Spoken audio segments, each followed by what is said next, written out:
Oi, turma, tudo bem com vocês? Hoje a nossa aula de língua portuguesa é de oficina de escrita.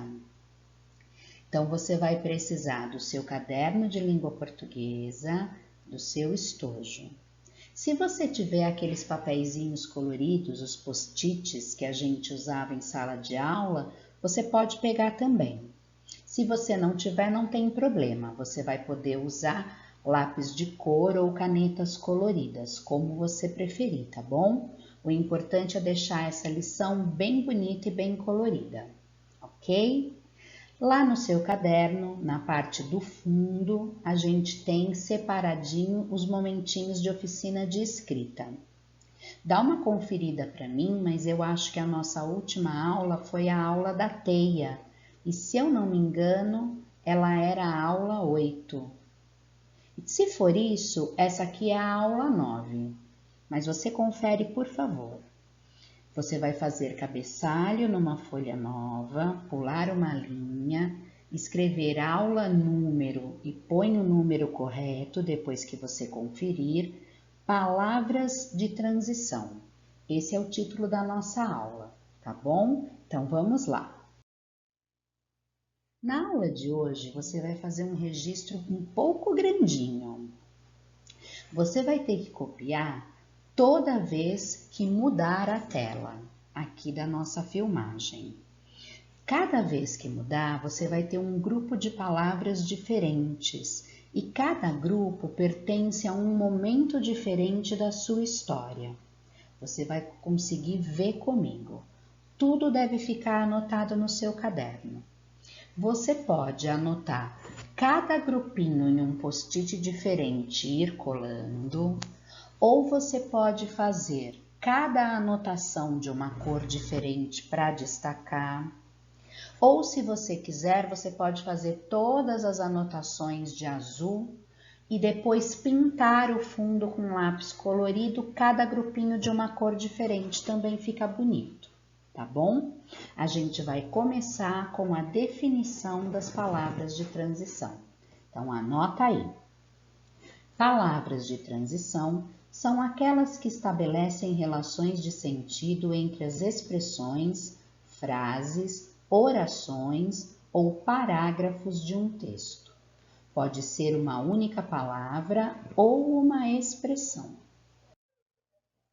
Essas palavras podem ser usadas no começo da sua história, na sua introdução, aquela parte que você já fez. Mas lembra que a gente sempre pode voltar e melhorar? Então, se você optar por usar uma dessas palavras para acrescentar na sua introdução, você pode mexer lá sim, tá bom? Então, são as palavras antecipadamente, antes de mais nada, a princípio, de antemão, à primeira vista, desde já e primeiramente.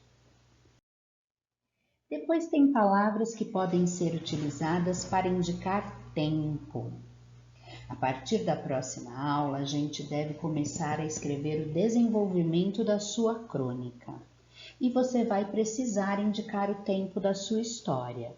Então vamos lá, as palavras que indicam tempo são logo depois, imediatamente, frequentemente, ao mesmo tempo, posteriormente e simultaneamente.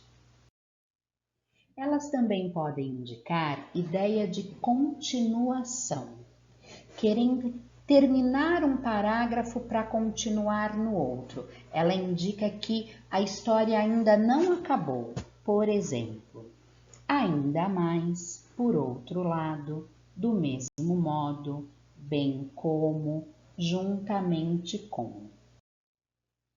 Elas também podem ser usadas para indicar semelhança ou conformidade. Da mesma forma, de acordo com, igualmente, segundo, sob o mesmo ponto de vista e assim também. E elas podem ser usadas na conclusão da sua história, que é a parte final da história, mas ainda falta muito para a gente chegar lá.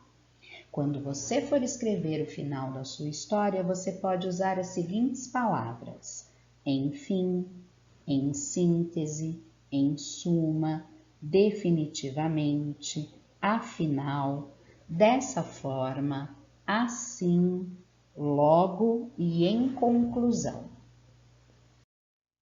Vale lembrar, turma, que nós estamos construindo um texto passo a passo, aos poucos, sem pressa. Por enquanto, a gente só fez a introdução. Nós estamos estudando para fazer o melhor texto possível. Não adianta querer escrever a história inteira de uma vez e ela ficar uma história mais ou menos. Nós vamos fazer excelentes histórias agora. Por quê? A partir do ano que vem, você vai ter aula exclusiva de redação com uma professora especializada nisso. E eu quero que vocês passem para o 6º ano bem preparados na arte de escrever histórias, tá bom? Até a nossa próxima aula. Um beijo grande. Saudades de vocês.